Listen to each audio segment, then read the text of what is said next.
In this chapter, we are going to talk about creating and styling HTML lists. Let's face it, nobody wants to read anymore, so let's replace this huge paragraph with a simple list of interests. The UL tag stands for an unordered list. To add items to our list, we use the LI tag, which stands for list item. So let's add LI programming and then movies, games, cats, and books. Okay, we got our lists of interests. Now, let's style our lists a bit. We can target it using a simple CSS element selector.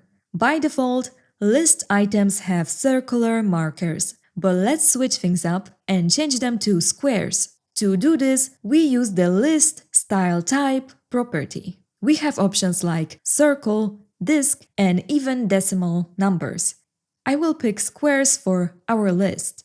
I would also like to change the color of the list marker.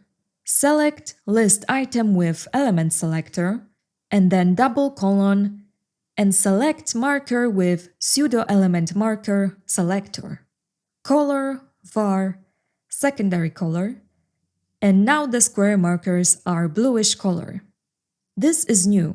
The marker selector lets us style the list markers separately from the list items.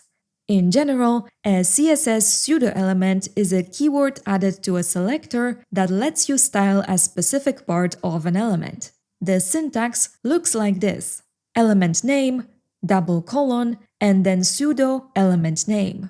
Just to show another example of pseudo element in action, let's make first letter of every item capitalized, using our knowledge of text transformation styling.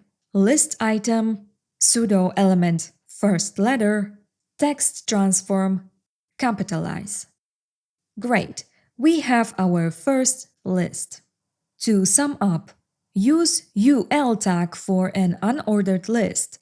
Use LI for each list item. Use list style type to change the numbering style of a list.